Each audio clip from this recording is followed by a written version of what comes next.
So my name is Garrett Holbrook. Went to the University of Utah, David Eccles Business School. Obviously majored in accounting, and then took a year off.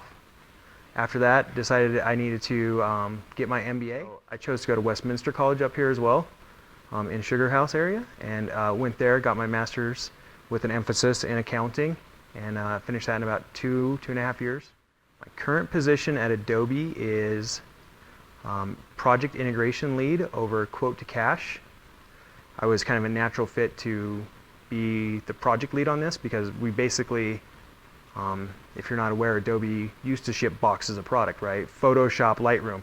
You would go buy a box with the software in it from Best Buy, Amazon, wherever, right? And we don't do that anymore. It's all SaaS subscriptions, software as a service. From there, from the initial quote with the customer to the cash collection. A project at Adobe is, the first thing is obviously get it funded. So after it's been funded, what we do is we go through kind of a pre-accelerated solution design. And so what that entails is actually taking the current workflow and putting it into BlueWorks, so flow charts, and making sure that we've documented all the policies, procedures associated with how things work today. And then, is that the best way to do it? Have every group give their input of what data points they need to come out of our system or into our system, and how that looks and what it is. And obviously, you don't want it emailed, you want it systematized to scale the business or make things better, and you don't want to give bad data to the customers, right? And so you just sit there and you sit in these sessions, and I'm not gonna lie, they're brutal. They start at 8 in the morning and go till 6 in the evening. Working lunch, you're an adult, you can go take a bathroom break at yourself, but there's no breaks. So, and it's usually 3 to 4 days of those. That's just for each project, and that's not the pre-work that was done before. That's usually 2 weeks of pre-work before.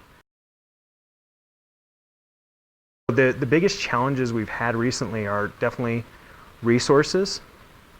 Everybody, like I said, needs, everyone wants to make their business better, which is great. Everyone wants to, to do whatever it is to make their jobs easier, their processes better, improve the products for the customer. They all want to do that.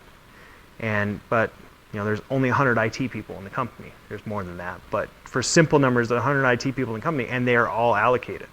And that's where you usually run into challenges, and it just really comes down to getting that prioritized. As a manager, so I kind of sit on the top of this, and I have to manage those groups, and so I've been there a lot, and so it's not like it's my first release or anything. And most of these people, it's not their first release, but you still get to the end of it and you're like, we're not gonna make it, right? Everyone freaks out, and you just gotta take a deep breath, stay calm. You always get through it, and it's probably a week of hell where it's like just go, go, go, go, go. But you kind of know once that launches and you kind of wait a week and stabilize it, that you can take a deep breath and kind of everything moves along. First part of that comes from the accelerated solution design.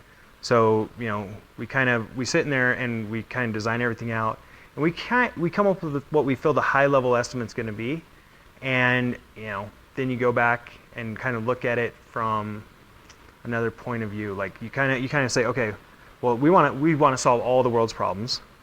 Well, okay, we don't have 2 years to build this out. We want to deliver value. We want to show something, right? An executive is funding this. You can't say you'll get it in 2 years. They want to see something delivered in that year. And so then you kind of like, okay, well, what can we get done in 6 months? And so you deliver something in 6 months, but you really just have to, at those solution designs, you just find what the project is, what the scope is, and what your release is. And you're usually plus or minus 6 weeks on that, because you got to get out of there and kind of really go, like I said, do some research on your side. And you go back to them and you're like, well, we need 8 months to get done. They're like, well, we need it done in 6. Right? And they're like, and IT's like, well, that's not going to happen without X or Y. Or, and they're like, well, what if we get rid of this piece? And right, and it becomes a negotiation process between IT, the business, the executives, and just kind of the whole company of what can we deliver. And what we love about our current process is, even if we deliver, we wanted to deliver this, but we couldn't deliver it in time, so we delivered this. Well, before we take on the next project, we're going to deliver this. We're going to deliver chunks of this. And we're never going to get to here, because there's always going to be customers in weird cases. You're never going to build the perfect project. You can't account for all the craziness. So, you get out there and then you're like, okay, let's do it again. And you just negotiate that. It's just kind of, give and take between business and IT and, kind of the product owners. When I say product, I mean like the products that we sell. So we used to do waterfall planning. We've completely moved away from that. We do what's called Agile now. So we have Scrum teams. And so in Quote to Cash, we have 5 Scrum teams. And each of those have a product owner and then a Scrum Master. So the product owner is really kind of the person who makes the decisions from the business point of view of what is the most important thing to deliver. And we prioritize them. And I manage 3 or 4 of those product owners underneath me as they're my direct reports. And we prioritize them as what'll either, if it's impacting our customer, the discussion's done. That one is first. If it is impacting some of our business partners, then we kind of weigh it against who's it impacting the most and do we have a manual workaround. If we don't have a manual workaround, then that one definitely comes first. And so we just kind of do it like that. And so we have, we write what are called user stories at the very beginning of our project of, as a tax consultant, I want the invoice to display the proper tax amounts so that I can remit them to the government and the customer knows what to pay. And I need those tax amounts to end up in my tax GL account, general ledger account. You have all those user stories. And then, like I said, that's all of them. For the first phase of this, we had 372 user stories across 5 teams. And keep in mind, some of those are, I need to pass data from Scrum team to Scrum team. So we had 372. We said, okay, it'll take 18 months. And that's not going to happen. So we said, okay, what can we deliver in 13 months? 250. So those were deemed MVP, minimum viable product. And so that was basically what it would take to stand up and work for 80 to 90% of our transactions and get them out the door, because we're always going to have edge cases. And so then we did that, and we kind of said, okay, here's product 1. It's delivered. Now we're going to move to product 2. But we're not going to devote 100% of our time to product 2. We're going to devote 70% of our time. 30% of our time is still going to be done on this. Because we had 300 user stories. Now we're down to 270. So now we have 30 left to still do. Sprints were 3 weeks. So 3 weeks you go through and say, these are, like I said, we start out with 300 user stories. You can't deliver them all. So in 3 weeks you're like, okay, we can deliver these 10. Right? But then you have to talk to the other team over here and go, okay, well, I need this from you, so you need to do this one. And they're like, well, we can deliver these 7 plus this 1. And you basically deliver those at the end of those 3 weeks, right? And keep in mind, I'm the business, and I've told IT what they need to do, and I answer any questions they have, like, hey, what about this scenario, this? I need to understand this product. And we have a daily call every single day to answer every question they have, across those Scrum teams. The very first release we did under this project under Scrum was rocky, and we barely hit our deadline. People were stressed. People were working 24 hours a day on the weekends, kind of thing, and no one liked each other at the end of the thing.